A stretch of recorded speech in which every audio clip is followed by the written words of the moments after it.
And we are live with another edition of the All Gas No Break Sports Show. I am one of your co-hosts, Nicholas Pavona, joined alongside by Andrew Johnson. And Andrew, man, do we have a jam-packed episode here tonight on the All Gas No Break Sports Show. A lot to dive into this upcoming NBA offseason. Just a week after we recap the NBA Finals, we now dive into not only some headlines that have taken place in the NBA this past week, but the NBA draft will be taking place tomorrow and Thursday. Round 1 tomorrow, round 2 on Thursday. And then this Sunday is when NBA free agency starts. So a very long and exciting week upcoming for the NBA offseason.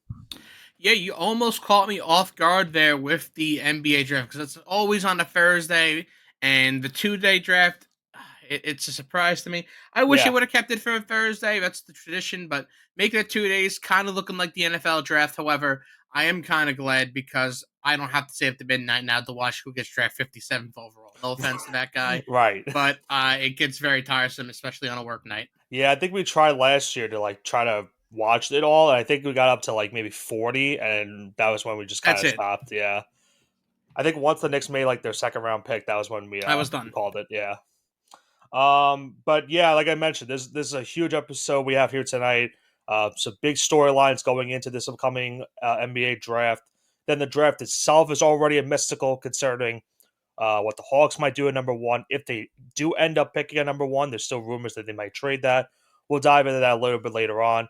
And as we mentioned, NBA free agency is also this upcoming Sunday. It at least starts negotiations for Sunday. So a lot to dive into that. But I think, Johnson, let's start off with some of the storylines that have gotten us to this point since last week's recap of the NBA Finals. And one of the things we talked about last week was some of these teams going into this potential NBA draft without a head coach. And one of those teams was the Los Angeles Lakers. And the last couple of weeks we've been hearing JJ Redick as a name. We've been hearing Dan Hurley was a huge option at one point for the Lakers. Then he decided to go back to UConn. He will try to get a three-peat with the Huskies this season. But they ended up settling on JJ Redick, if you want to call it ended up settling on them. So Redick is now the new head coach of the Lakers. Maybe a PR move for LA to try to keep LeBron James, who's currently on a player option and could lead the Lakers this offseason.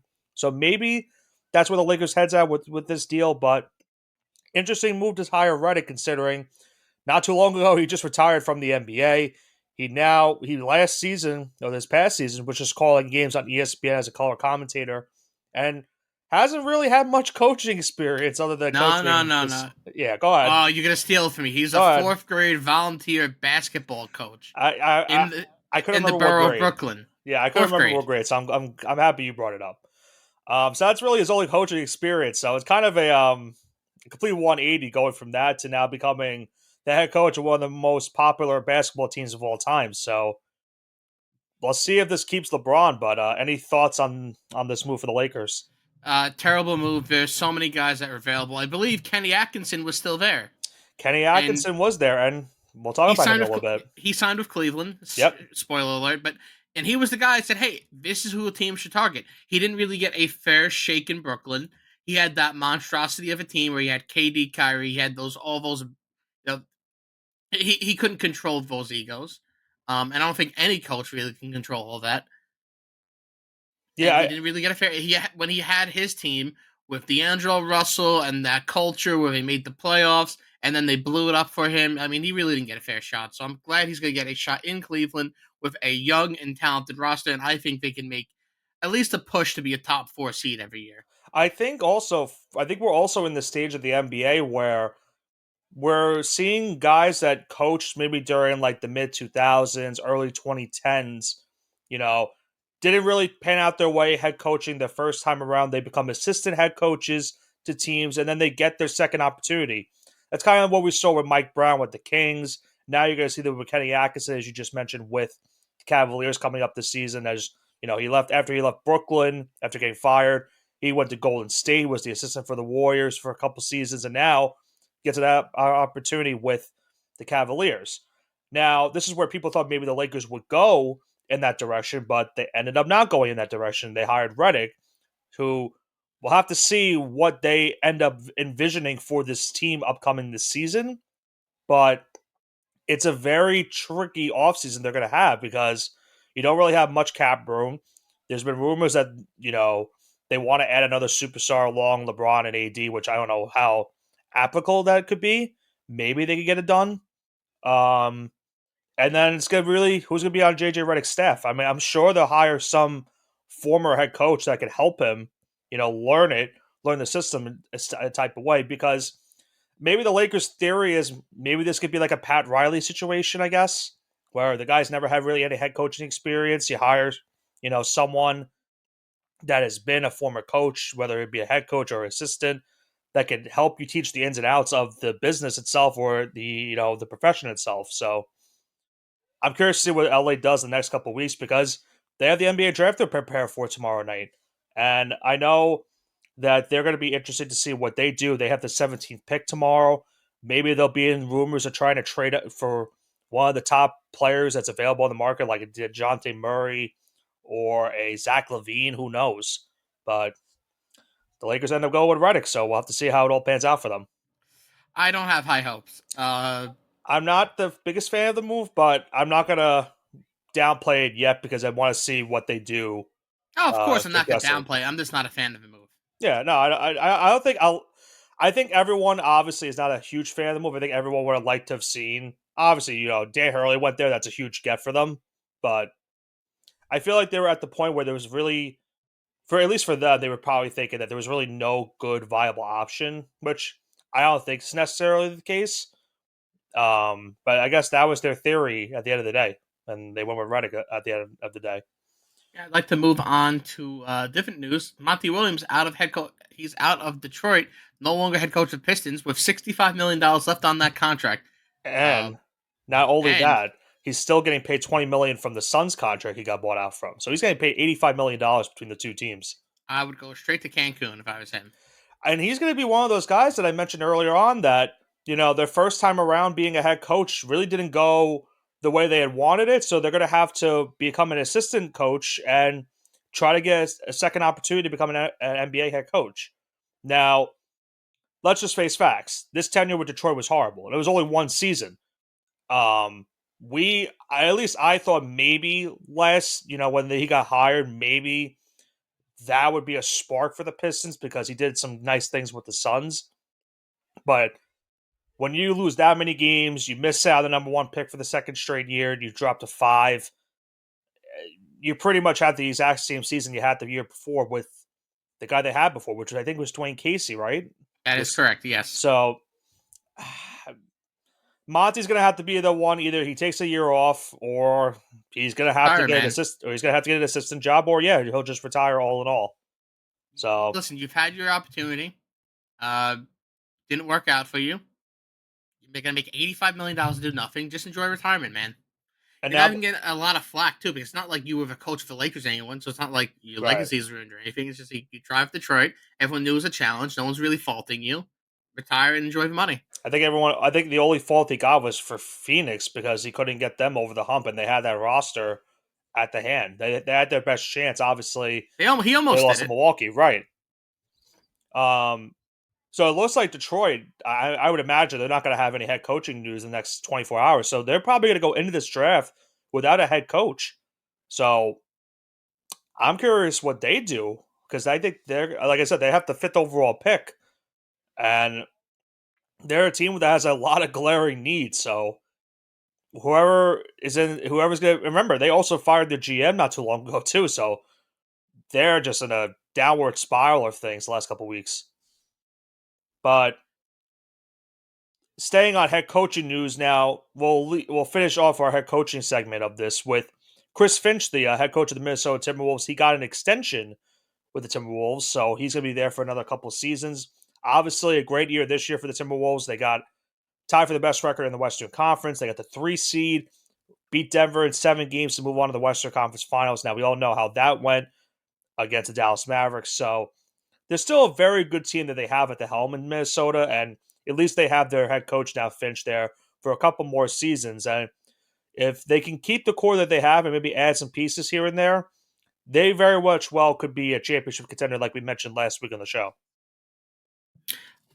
It's such a weird situation for Minnesota because Can you trust Cat? Can you trust? I mean, do you think Chris Finch is the coach? Do you think Chris he's the Finch is coach that can definitely do the it? coach. He's definitely the coach. Yeah, he's Great. definitely the coach. So now you want to talk to him. If you're the owner of the Timberwolves, you or the ownership group, I should say, you want to sit down and talk and get players that fit his systems. That's what the Knicks did with Tibbs, and it Right, seems like it's working with him so far. So if you right. want to maximize his potential, you guys sit down and talk to him and be like, "Hey, this is we believe in you as a coach. Tell us who you need. Tell us what you want." Do you think, if I had to guess, I think they run back this team that they had this season because they did it last season. Remember, they were the 8th seed the year before. They ran it back, and I think they added Mike Conley, and then they got to the number 3 seed. So depending on what they can potentially do in the offseason, they can't really do much because of their cap issues.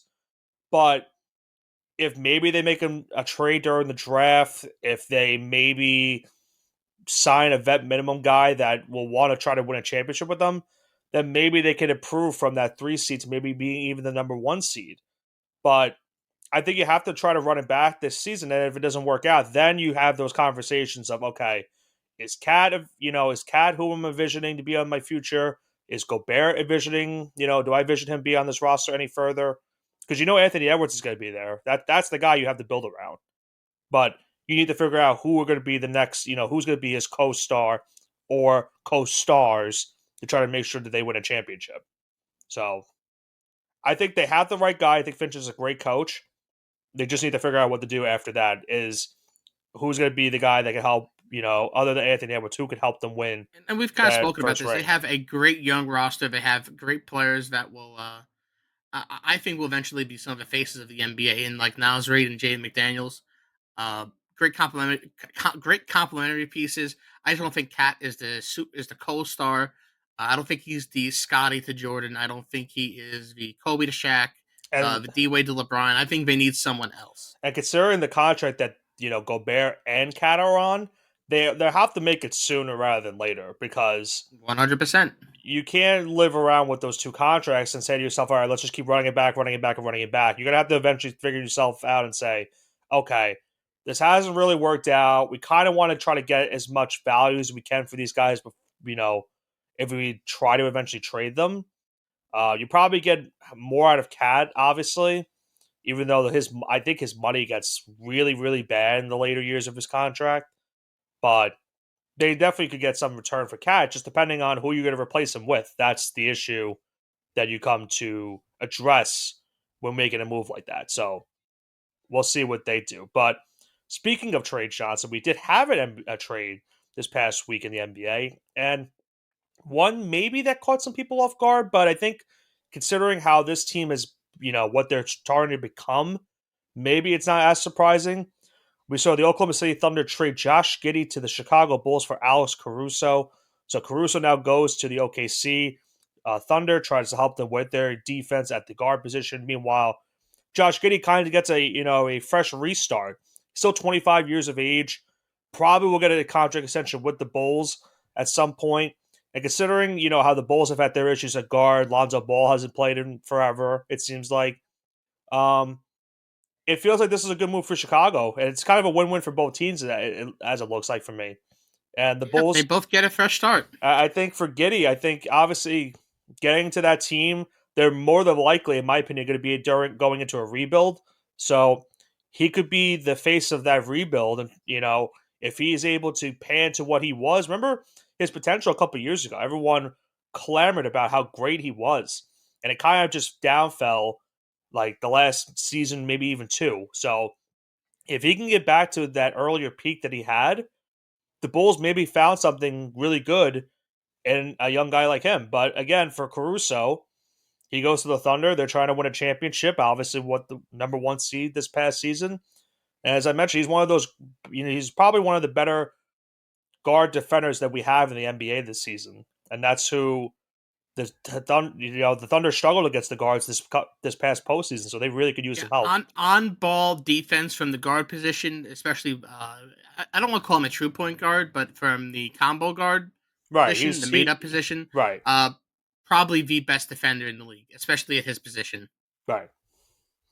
So So that's a major issue. I'm not issue. That's a major addition to that OKC roster where they already have great defenders like Lou Dort, Jalen Williams. They have SGA, who's a good defender. Down low, you're seeing Chet Holmgren develop into a good defender too. So they're building a culture. The GM recognized that. I believe it's who's the GM of OKC? It's I was at Sam Hinkie, but I know it's not. it used to be I forget his name. It's gonna kill me, but I know he's been Sam doing a fantastic. Presti. Sam Presti, yes, he's been So I doing a was kind of right. fantastic I said job. Sam, just Yeah, not the yeah, right guy. not the right one, Not but the right close one, but enough. yeah. Um, yeah, I like what OKC is doing. I think this is a good move for them, and I think it's good for Chicago as well. If they, as long as they commit to the rebuild, I think this is good. But knowing the Bulls, they're probably not going to, commit to that because they have been making the play in the last couple of years, so they're going to be kind of, content with trying to keep this roster what that they have and trying to make sure that they can at least stay in contention, I guess. But I just don't agree with that approach to it. So who knows? We also had two contract extensions this past week as well for players. We saw Pascal Siakam resigning with the Indiana Pacers, a 4-year, $189.5 million contract. So the Pacers gave up that first round pick to the Raptors this season for this upcoming draft. They get Siakam now back for 4 years, was a major contributor to this team for their postseason run. And now he'll try to help them potentially move on further than they did this past season, which was the Eastern Conference Finals. And then staying in the Eastern Conference, we saw Scotty Barnes sign the richest deal in Raptors franchise history, a 5-year, $270 million contract extension with the Toronto Raptors. So the Raptors have their face of the franchise in Barnes. They still have some questioning for their upcoming offseason. One guy in particular, Emmanuel Quickly, is an RFA. They'll have to potentially resign him back. But they at least lock up Barnes for the near future. Now we'll see if they can potentially get this rebuild going with him at the helm. I can't see. I know Scotty Barnes is a fantastic player, but for $270 million over 5 years, I can't justify that. It was Toronto, definitely a Toronto has. shocker. Listen, I know they're going to re-sign quickly. He'll get somewhere around 100, $110 million. Already paying RJ Barrett $30 million a year. Do you think the core of RJ Barrett, Emmanuel Quickly, and Scotty Barnes is worth $100 million a year? It's not. No, It's not. So I don't they care. have to take a Masai, next step to maybe have that conversation. Masai, you could say, oh, Masai's a great GM. Masai that he's not. He had the one deal against the Knicks where it's where he's like, oh yeah, he fleeced the Knicks and ha ha, so funny. New York is poverty, and now all of a sudden he's not that good. He's had years now. Well, Uh, remember, he got if lucky not off the he got lucky off the Kawhi Leonard trade. Because listen, he wanted out, right, and the Spurs were going to send to the West, and they just happen to have the best assets for that trade. So yeah, a broken clock is right twice a day. But since that Kawhi trade, has he done anything to make the Toronto Raptors better in the last 5 years? He no. gave Fred VanVleet that horrific contract. Well, and yeah, then now he's a Rocket. So He's a Rocket now. yeah, uh not really, not that I could think of So move I think wise. I think the jury is currently out on Masai, even though in the court of public opinion he's doing a great job. These next two years are going to be very telling. If Right. R.J. Barrett and Scotty Barnes and Manuel Quickly, if 2 years from now, if the Toronto Raptors win 40 games 2 years from now, he's probably getting fired. I could see it. Yeah. So Scotty Barnes better be worth his weight in gold with this contract. Yeah, I think this is telling because you're essentially saying that yeah, Barnes is the franchise guy. Like this is the guy we're building the team around. And that's where I don't know. That's where a lot of people, including myself, we don't know if that can necessarily be the case. Barnes, as you mentioned, he's a very solid, very good player. But is he $270 million worth He's a playing a guy I would player? love to give him Probably $100 not. million over 4 years in a heartbeat. Give it to Right. him. And I know the contracts in the NBA have changed over the last 5, 6, 7 years. And so they Now I keep going. realize that they get $50 million a year for being this good, but the cap just doesn't justify it. Right. He does not justify to be a player that takes up 30%, 30 to 40% of the cap. It just doesn't make sense. Yeah. So we'll see. Toronto, remember, keep in mind for this upcoming draft, they don't even have their original first round pick.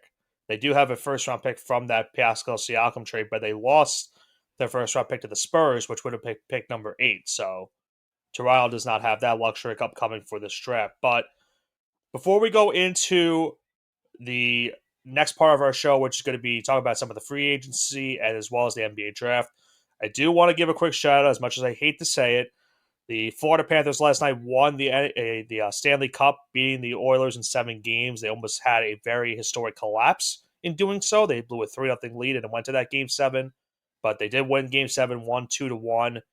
One of the highest rated hockey games we've had in the last couple of years, Johnson. I think 7.8 million. Yes, I think it was the second highest rated hockey game in the past 20 years that we've had. So that's good news for the NHL, at least for ratings wise. But even casuals like myself who don't really watch hockey, I was watching that game. yeah, So no, it you was a really great got game. everyone watching that. Yeah, yeah, because either way, you would have had history. You would have had a team win their first Stanley Cup, or you would have had a team blow a 3-0 lead in the Stanley Cup. But a great game overall. Congratulations to Florida for winning the Stanley Cup. I don't want to harp on it too much because I'm still salty from them being the Rangers in the playoffs. Now, Johnson, let's go into the next part of our show. Kind of a mushing out, if you want to call it that. We're going to first go into NBA free agency preview. What we mean by that is we're going to try to predict the locations for the next upcoming free agents and potential trade rumor players that maybe could get dealt this week or maybe in the next coming weeks.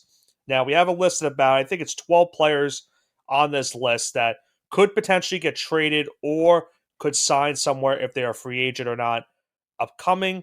I'll go down the list, and then Johnson and I will give our picks as to where they might potentially go. We can even give out maybe some rumored teams that they potentially could go to, but at the end of it, just give the team that they will end up going to as at least for a prediction. So, and this is going to tie into the mock draft as well, because right, what we think goes on here will definitely affect the draft tomorrow night and on Thursday. 100%. So, first player, I think we have to talk about LeBron James. He's a Laker. I agree with. I think he's going to be a Laker. I think you have to put him on the list just because of who he is, and he has that player option. I think it's around 50 million or something that he's got. He's going to decline it and sign another 1+1, so he controls his destiny. Right, and I think also, a lot of people are going to look into, where does Bronny get drafted? Will that impact it? I don't think. 61st overall. Yeah, I don't think it's going to impact it very much to begin with, but UDFA. Yeah, LeBron's going to say a Laker. I think it's at the point where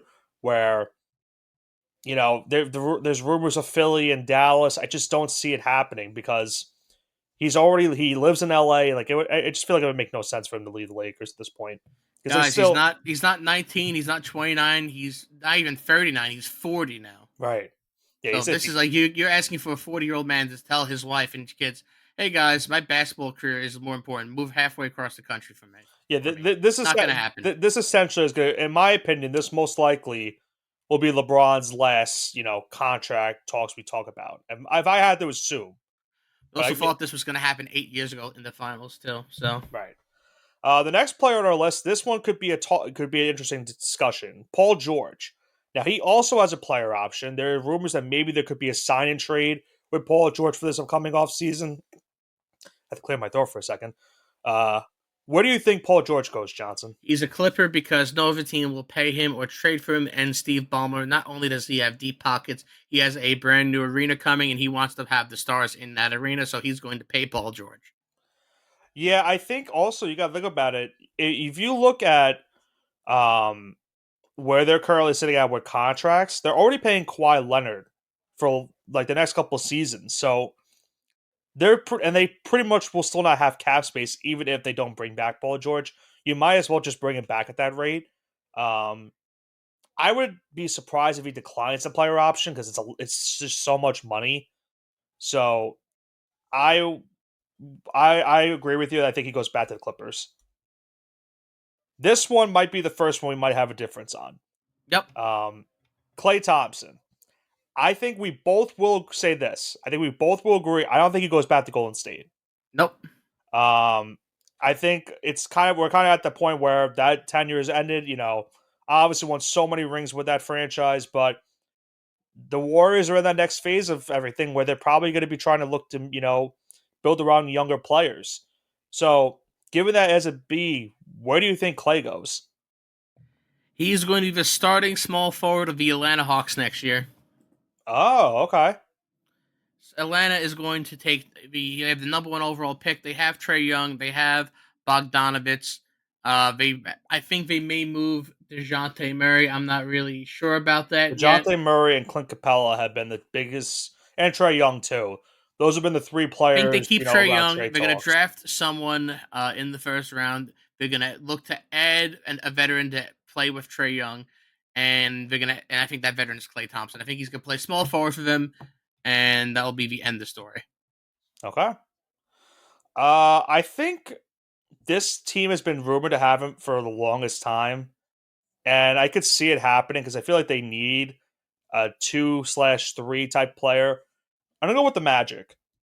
I think Orlando could benefit having a former NBA champion on their team. Obviously, they lost in Game 7 to Cleveland this past postseason, and I think they're a very young team. Maybe adding one or two veterans would help them along the way, and I think Clay could be that one or two veteran that could help him. And they don't really have to pay, they don't really have to pay him too much to get on this deal because I think another question is going to be what is Clay going to want? He's not going to get as much money as he probably will think, considering I think he's 34 now at this stage Yes. of his career, so he probably gets a decent deal. And I think Orlando probably gives him that contract. So I'm going to go with the Orlando Magic as the team for Clay Thompson. All right. What about James Harden? He's Clipper. Same copy paste of my comments about Paul George. Even though I think it would be fun for him to go back to Philadelphia, That would be uh, hilarious. he's he's he's going to be a what he calls. He's going to be a Clipper because no one else could really afford to pay him, and I also think they're going to target another guard over him this free agency. That being the 76ers. So I think he's a Clipper again. I think they run it back. I agree with it. I think it's the same thing I mentioned with Paul George.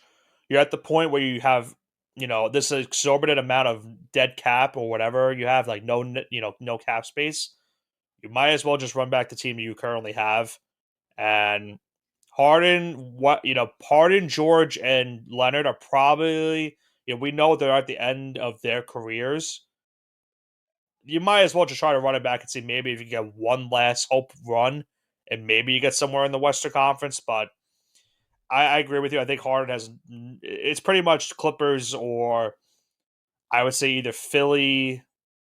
I don't know if there's another team that would want,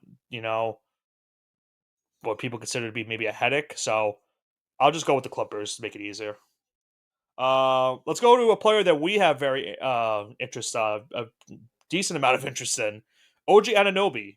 We talked about his trade earlier on with the Toronto Raptors. Does he go back to the Knicks? Bunch of nonsense. All free agency talk. He's going to be New York Nick. It's a whole lot of nonsense. I hope that is the case. I'm going to go with the Knicks as well. I think the only other team that maybe would sign him would be Philly, but I think they go Philly, with. I think they're targeting someone else here, I and I think it's the they'll player be we're going to talk realistic. about next, and I think you and I both agree. Yep, DeMar DeRozan. yep. There's the spoiler. DeMar DeRozan will be a 76er. Yeah, Uh, they need a Tobias Harris replacement, even though they don't play the same position. They need some guy that can score 20 points, 5 rebounds, kind of stretch the floor a little bit, can pass the ball. They need someone to fill his position, but not actually beat Tobias Harris. Be a better version of that. So that's DeMar right. DeRozan. Yeah, I think that ship has sailed with Chicago. I really feel like they need to accept the fact that they're going to have to rebuild. DeMar is also he needs to Chicago win a will never be championship. Chicago will never rebuild I because know. their whole business model is as long as we're halfway decent enough where we don't have to pay them an exorbitant amount of money and keep fans in the arena to maximize profits. That's how Chicago's being run. It's sad. It's a sad state of the franchise. So I would say for DeMar, I agree with Philadelphia. I think the teams that would be also a consideration. I could see the Clippers, depending on, let's say, maybe if they don't want to bring back a Paul George, then they pivot to DeMar. I could see that happening.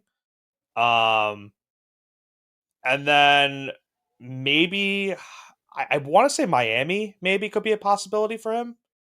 We know obviously.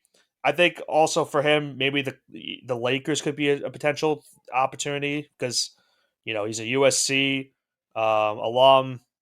Maybe could tie in because he's been rumored to the Lakers for I feel like the longest time as well. But I'll stick with Philadelphia for now, just because I think they can give him the most money out of those certain teams. How about Isaiah Hardenstein? Monsters New York postseason Knicks. we saw.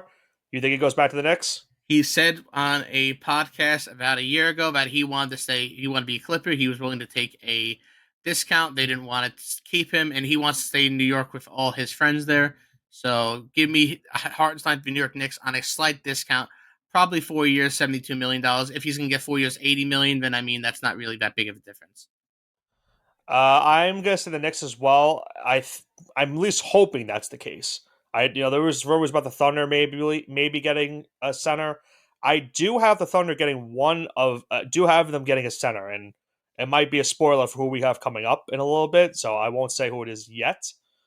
But he showed so much promise for the Knicks this postseason. They have to try to lock him up as well as AGNB. Those are the realistic two top priorities the Knicks need to get done this offseason if they want to get back into the playoffs with a very high record. So I'm at least hoping Hartenstein goes back to the Knicks. How about Nick Claxton from the Brooklyn Nets? Where do you think he goes? They got Brooklyn's got to retain him. I know this has been pretty boring, but we both last year and nobody went anywhere because of the whole cap issue. Once again, we Yeah, need to add teams to the NBA. It's not free agency is going to be. It's no longer exciting. Where oh man, I wonder where these guys are going to go. No, they're going to go to the same teams over and over again until we expand the cap a little bit or get some more teams in there. So give yeah. me with Brooklyn 4 years, maybe $110 million. I remember last year we had guys like Kyle Kuzma or whatever, and we were expecting them to go to different teams. Well, we tried to like will it into existence, Well, but we thought we because just we couldn't do anything. right, we thought because they were on bad teams that they were going to want to have an opportunity to win, and they signed big extensions with these teams to go back. Can't necessarily blame them for wanting to sign a big extension, but that's besides the point. I actually don't have Nick Claxton going back to Brooklyn. Okay, interesting. I have him go. I have him as the one to go into the Oklahoma City Thunder. Okay, He would fit the mold because he's a young player. They need another center on that team. I feel like that'd be a perfect fit for him he's to go to restricted though, isn't OKC. he? I don't think he is because Well, he was a then he was a second round pick, right? that is very true. So this is yeah, he's got open market then. Yeah, so So he is. This is a very good get for OKC if they're able to get him. Now, if they can't get him, I feel like they should pivot to the next guy we're going to talk about, and that is Jonas Valanciunas. Do you think he goes back maybe to New Orleans, or do you think you have him going somewhere else? I'm going to put New Orleans as a question mark because I believe and he's not on here. We're going to put him on here. If Mitchell Robinson does get traded to New Orleans, then I am a firm believer that Valanciunas will not be there. However, if he does not get traded to New Orleans, then Valanciunas will be there. So talk to me about 7 days from now. Well, yeah, yeah. We could be in a different whole new era of the NBA next by the time next week happens on the By for show. 4th of July, kind of like with KD Right, about 8 years ago. right. I have the Orlando Magic going after him. I mentioned they don't have a lot of, tied up salary for this team. They could easily sign Clay and him for this offseason. And he would probably provide them with a nice role in that system. Another guy, as I mentioned earlier, that is a former NBA champion that could provide postseason experience. That would be a nice get for Orlando. I think this is a very interesting offseason for the Magic. That if they can get these two guys, that could really put them into that conversation of potentially being a top four team in the Eastern Conference next season. Oh, 100%. And it's all going to be contingent about if they could actually do it, If they though. can actually do it, that's right, exactly. How about Russell Westbrook? Now he is on a player option, so he could go back to the Clippers. Do you think he goes back to the Clippers, or does he go somewhere else? He screams Miami Heat on the MLE. He does scream like a Miami Heat player. I don't have him go to the Heat, but I could see that very much happening. Screams Miami Heat on the mid-level exemption. So, uh, it's gonna be interesting to see what actually does happen. But You know what I want to that's my happen? prediction.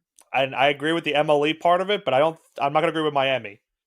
How funny if he goes to play in Phoenix with Kevin Durant.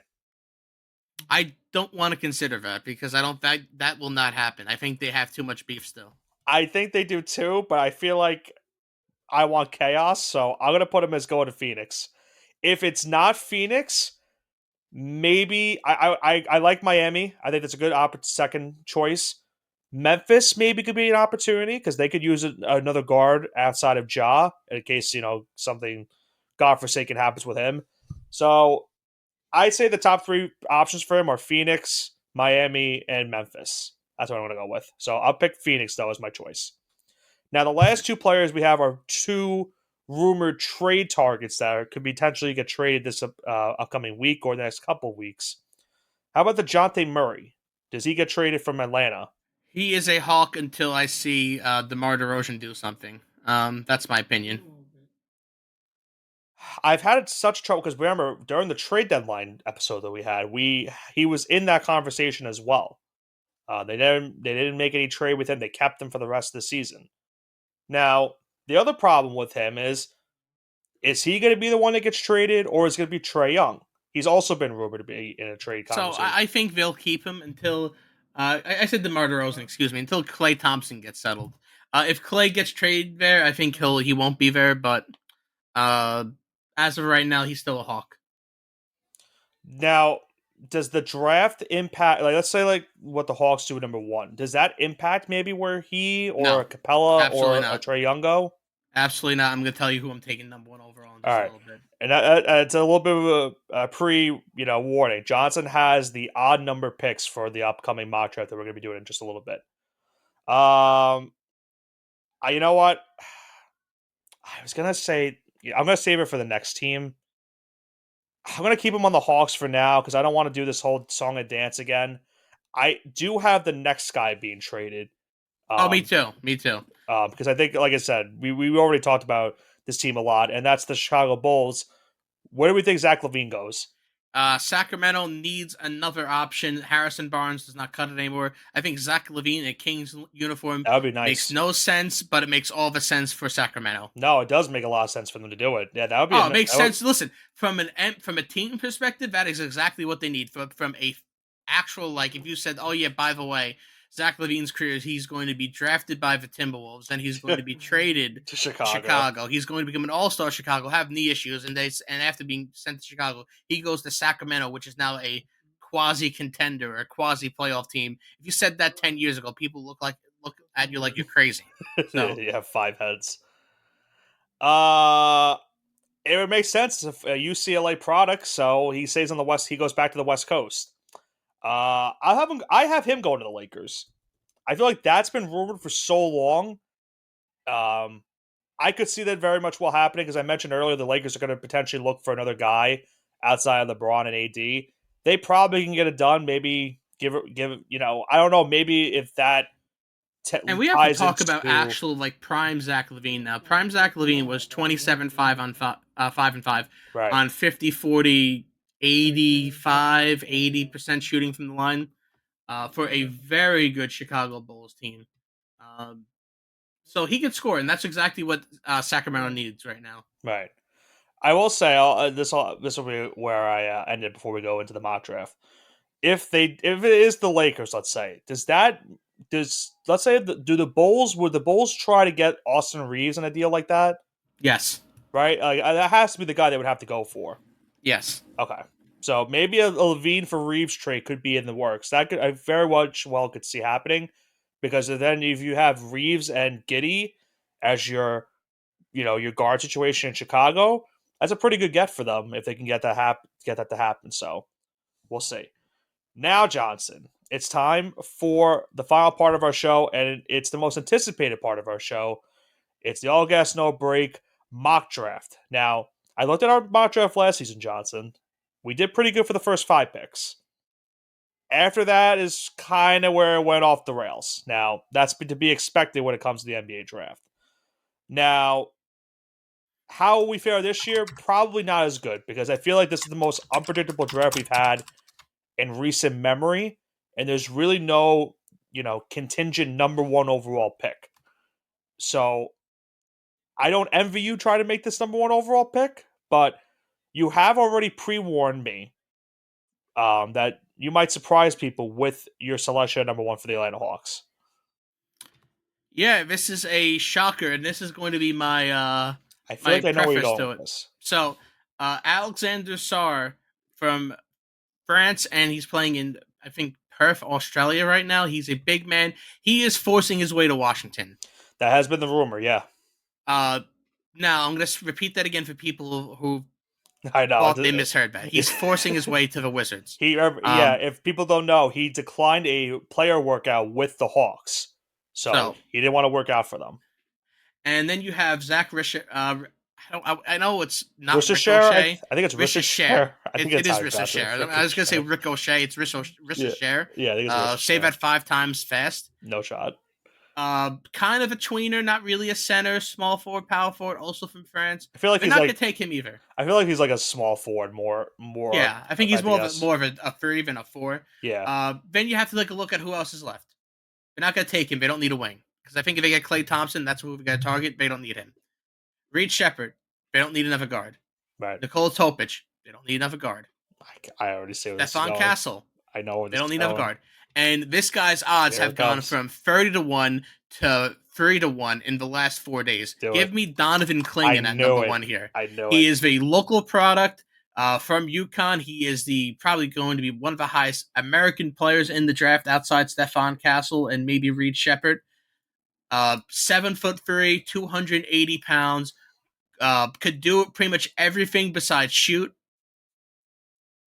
Limited time playing at UConn, battling some injuries, but no one really played long minutes on that team. Wins 2 national championships, so he has that grit that you want. Highly touted recruit out of high school. 9'7" standing reach. He pretty much just needs to. If he goes on his tippy toes, he could dunk the ball without Right. jumping. Uh, and you want a replacement at center that's going to be similar to Clint Capella's value off the bat without having to pay him. Congratulations, you found them. Yeah, you could easily draft Klingon and then trade Clint Capella to get some draft picks out of him. So Donovan Clingan is my pick here. I very much well could see that being a spot where the Hawks trade it and they still get him if they move down. The rumor team maybe is the Spurs. 100%. So I could see the Spurs maybe drafting number 1 overall again. I don't see them taking Clingan though. No, they wouldn't take Klingon. They would take someone different. They would take maybe They would take Richard Share. Yeah, 100%. I'm saying Klingon could still fall to, let's say if they drop to 4. I still think Klingon is there for them at 4. 100%. So, like I said, for our listeners, we don't do trades in these mock drafts. We just go by the regular order, no trades whatsoever. So let's get back on track. Washington's pick at number 2. Pretty much an easy pick for me. You mentioned Alex Sarr. Pretty much seems to be forcing his way into Washington. Might as well take it with a number 2 overall pick. Alex Sarr to the Wizards. Maybe he's the savior for this Washington team because they need one. Yep, and then you're going for Houston, who they don't really need a big man, but they do need a ring. So this is where Ricochet goes right here. Okay.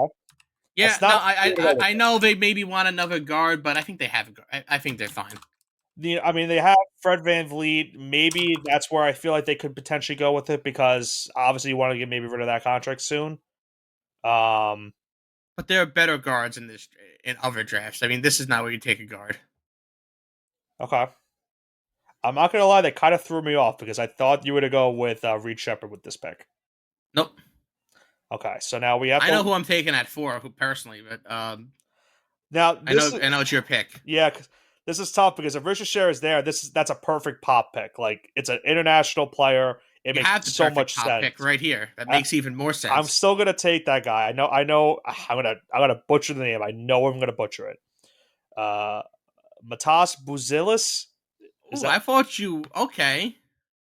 That's what I'm gonna go with it for. Who did you think I was gonna go with? I thought you'd go with Topic here. I think Matas Buzilis fits them a little bit more. I feel like they need a power forward. I know they need a guard. Don't get me wrong, they need a point guard badly. But I feel like you could get Topic at pick number 8. Yeah, you're not wrong. If you look at the teams upcoming, Detroit doesn't need a guard. Charlotte, in my opinion, doesn't need a guard. And Portland doesn't need a guard. He'll probably be there for you at 8. This is strange. So I think I have to go pick Dalton Neck here now. To go to Detroit? To go to Detroit here. Because I think that makes the most, because they don't need a guard. Like you kind of just went over. And I think he can go anywhere between that 5 to 10 range. And this would be the higher end of that. All right. So then that brings us to the Charlotte Hornets, who they're in a tough spot because Miles Bridges is going to be a free agent for them this upcoming offseason. You have LaMelo Ball. You need a lot of things for this team. You have LaMelo, you have Mark Williams. I think those are the 2 constants on your team. Everything after that is where you have to figure out where your team's going. I'm gonna go.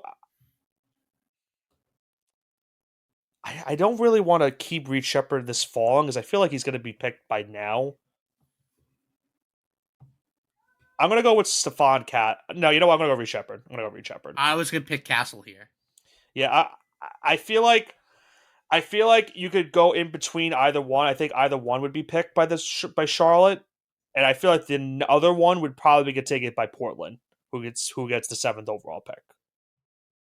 Yeah. So with that being said, now I don't think Topic falls this far. Even though I think that would be the perfect pop pick. I think there's even another pop pick, so I'm gonna take Topic here because that just makes too. You're leaving too much value, and he could be used more as in so many different ways that Portland can use. You're not making this easy. I'll make it. I know this is a very easy pick for Pop. However, I think it gets easier now for him. I think with Stefan Castle still there, I don't see why you don't take him. Man, I mean, okay. Who were you thinking? The power forward? I was thinking Devin Carter. Oh, Devin Carter. No, I feel like with Castle, That's a pop guy. That's a pop guy. That definitely is a pop guy. I just feel like the value of Castle, a guy that could be taken in the top 3, maybe top 5. I feel like him dropping 8, you have to probably that seems like a best player available pick. But maybe I'm wrong.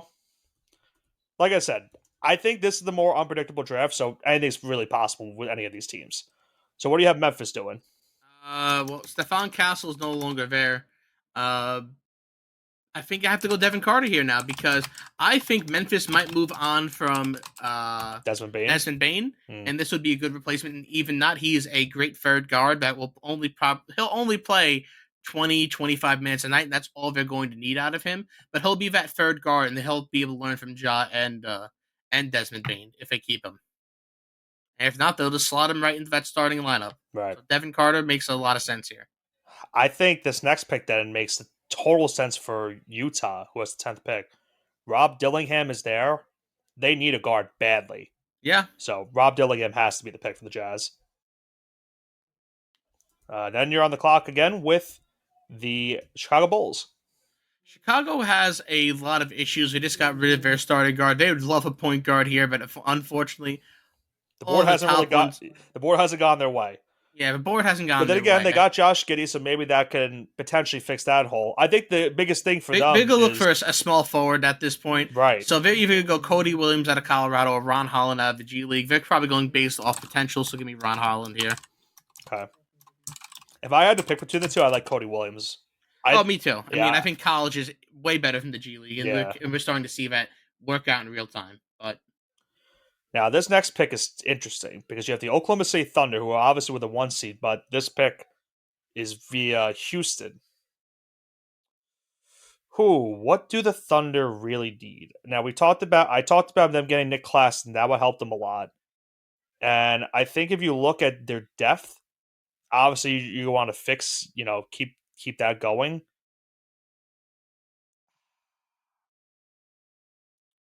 The problem is they want a guy that's ready now. So I think in real life they trade this pick. They most likely would trade this pick. If I had to give them a player to give, I'd probably pick them to take Cody Williams.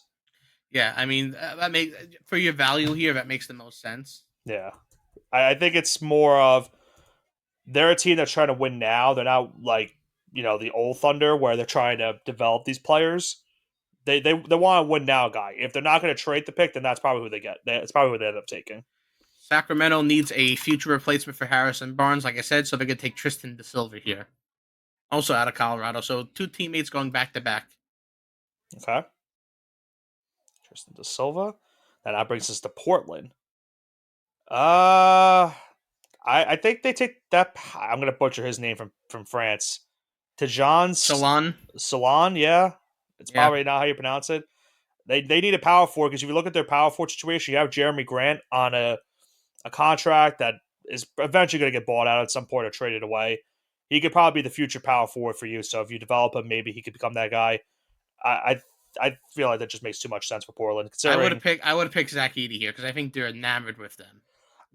Yeah, I think Portland has been rumored to take a center, and I thought maybe if Klingon was there, which obviously wasn't the case, If there is a top center that's At available for 14, them at yeah, I no mean, at 7, if they don't go Topic, let's say at 7, yeah. then I feel like they go center with that pick if there is one. But I could very much well see them taking a guy like Zach Edey with that pick.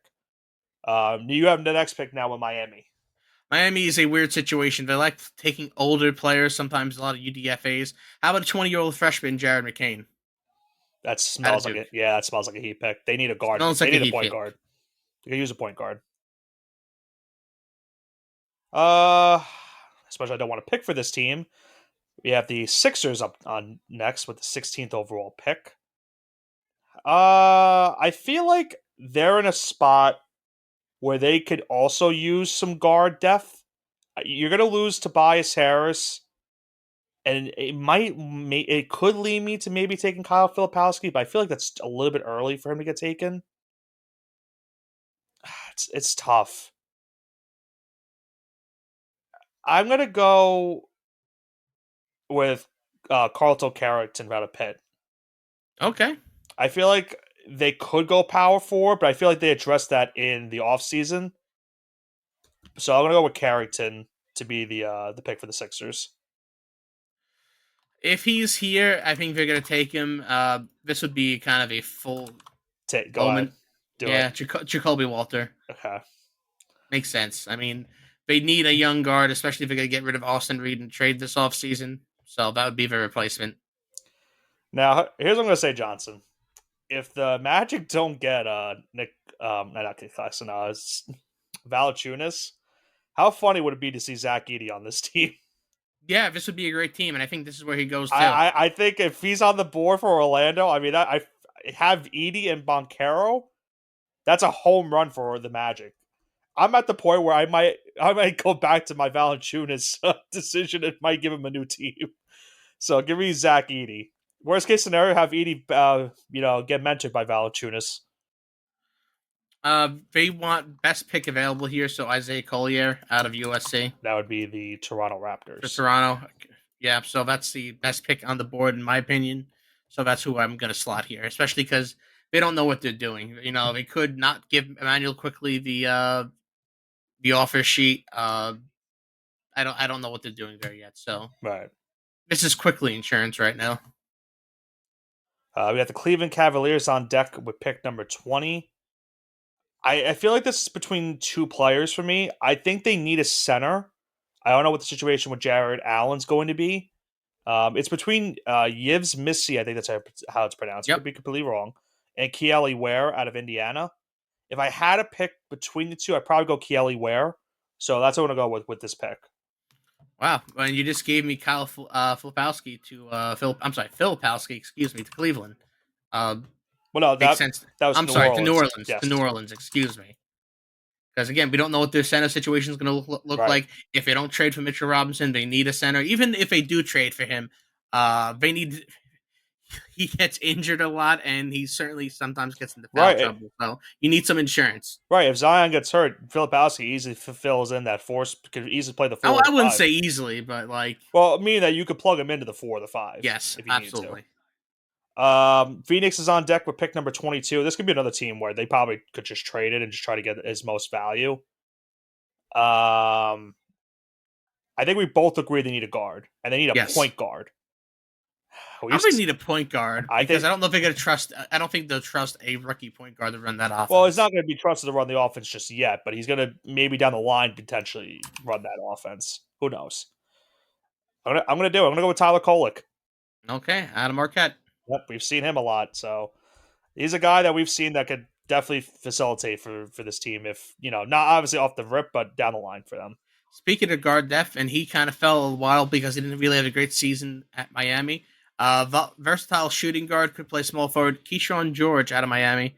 I like He'll go. Keyshawn George. Yeah, he'll go here at 23 and be a steal for Milwaukee. Okay, I already know who I'm taking for the next spot. But if you don't take him here, I'm going to take him.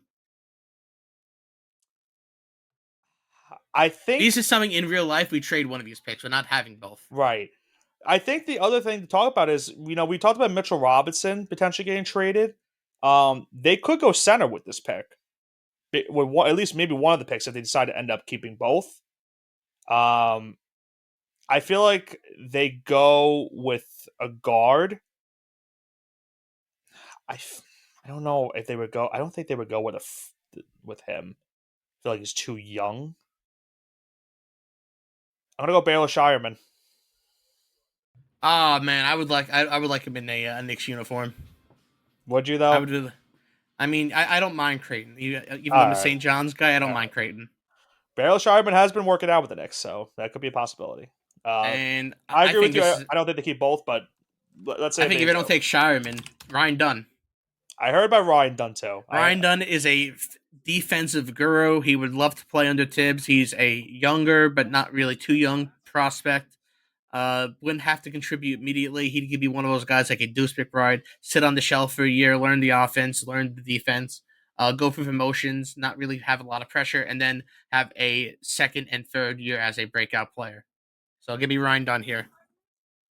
Okay, so then I have the Wizards with their second pick at the first round, pick number 26. I'm gonna go with Johnny Furphy out of Kansas. I feel like he's a guy Okay. that could maybe play the two guard, maybe play the one, depending on what they need out of him. But you gotta look at the Wizards and where they're currently at. They don't even need Furphy to play off the rip because he's still very young. He's coming out as a freshman. See, I want to So pick this guy, and I think if Minnesota does not take him here, Denver would be they would be fools not taking. I think this may be one of the best players in the draft. Give me Deron Holmes, the second out of Dayton. Fantastic big man. Uh, really, if you've watched Dayton basketball this year, which again, not everyone watches mid-major basketball, 6'10", 240, great wingspan. On the older end of a prospect, 22 years old, he could shoot from three. He has a good free throw percentage, 28, 2, 2 across the board. Great true shooting, great PER, win shares percentage per 40. I mean, he's just off the charts right now. I think this may be one of the bigger steals of the draft, especially because he performed against better teams too. He put up a double double against Arizona at the end of the year when he played a team like St. John's, which they were decent. 21 points on St. John's. When he played Houston, he put up 16 and 5. So it's not like, oh, yeah, he played in the A10. He beat up on these teams. You're right, he did because he put up 30 points, 25, 30 points on a lot of these teams in the A10, but he also performed against these better teams. The only team which he really didn't perform against was LSU. That was really the poorest performance of his season, but I think this is a potential steal here this late for Minnesota. I know they have the big men, but if he falls this late, I think you have to take him. well, considering that they could get rid of Gobert or Cat down the line, it's a good backup option to potentially Yeah, have it if is. he I mean, develops I think well. he'll be one of the steals of this draft. Okay. Now I'm having a difficult time with Denver, and I feel like their biggest need is shooting guard. I think they're going to lose KCP potentially in this offseason. He could come back, but you definitely need to get a replacement at shooting guard at some point down the line. Um, Now I'm between two players with this pick, and I don't know if you're maybe looking at one of Was them. Holmes one of those players before I No, took no, him? no. I was looking at shooting guard the entire time. Um, Okay. I'm between. I guess I could give away who I'm between. I'm between Terrence Shannon Jr. and Justin Edwards. Okay. I feel like the Nuggets would want more longevity out of the guy that they want to take at this pick. So I'm going to lean towards Terrence Shannon Jr. with the 28th pick. They need a shooting guard, as I mentioned. Uh, KCP is going to be a free agent potentially at the end going into this offseason.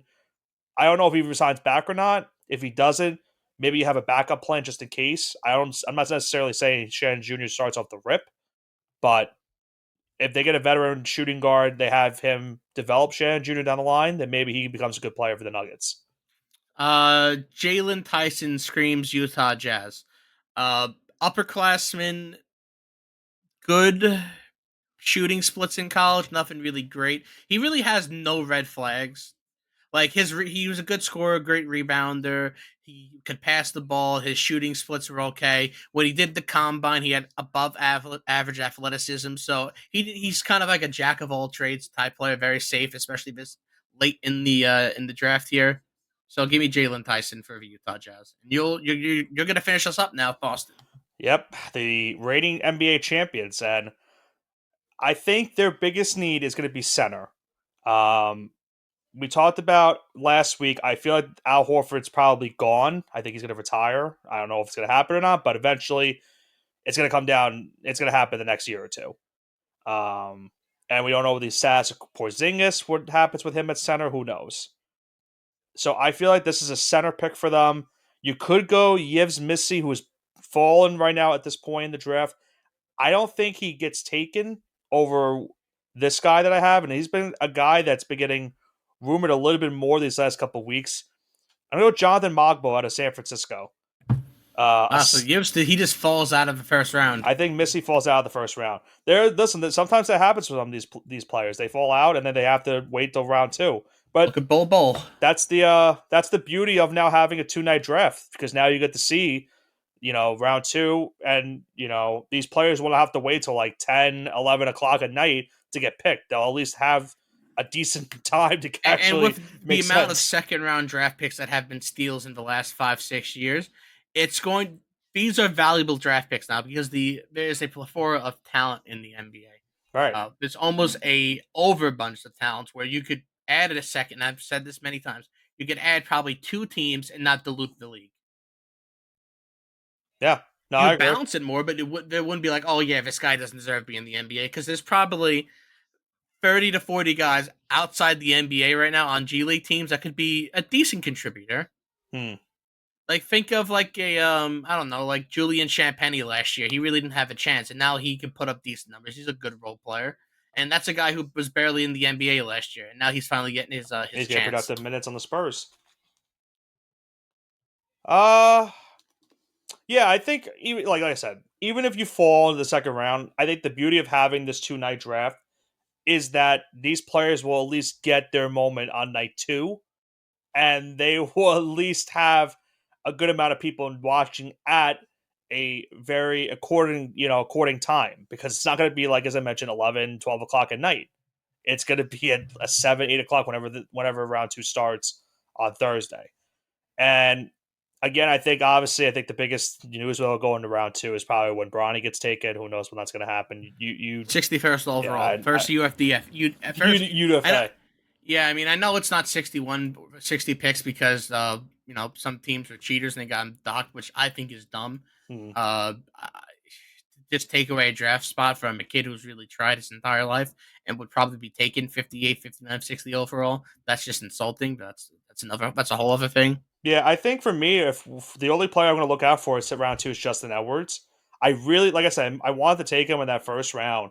I think I think the issue with him is going to be he's a freshman shooting guard, so not much playing experience as some of these seniors like Terrence Shannon Jr., who I took over him. But I feel like that's a guy that, if developed correctly and depending on the system that he goes to, that could be a round two steal that's easily for one of these teams that draft in the high Cam second round. Spencer. Cam Spencer out of Cam UConn. Spencer, yeah. He checks off every single box when it comes to field goal percentage, true shooting, points per game, rebounding, passing the ball. But he's not a great athlete, and he's old. So you know exactly what you're getting with him. He's not going to improve that much, but I think he could be a contributing NBA member. He's a little undersized. Every time we saw him play, I felt like he made out. every single shot. I felt like he never missed a shot. It's also Tristan Newton too. Yeah. Same story. So I think those are two guys in the second round that could be tweeners. Should probably go between, I would say 35 to 45, but I think they'll fall to like 57, 58. And those are two guys I'm looking out for. So now that this mock draft is over, Johnson, what's the over-under of correct picks that we get? 6.5. You think 6? So 6.5 is the line? I think we get 6 correct, but I'm going to set the line at 6.5. Folks, I would hammer the under if I were you. I don't think we get 2 right. All right, we'll see. I listen. The only pick that we're confident is probably Alex Sar Washington. At least for me, that's the only one. I think that's the only pick I'm confident that's going to actually happen. Listen, if you had Topic going to San Antonio, I would hammer that, but we don't. So yeah, I listen. I saw a French player. I wanted to take a Richardshire, but you took him the pick before, so I went with the backup option. But that's just scream. They both just scream like pop guys because it's an international player, Yeah, it happens. and what he's done with international players in his tenure is astronomical. So that's why I figured go with Buzelis, but we'll see.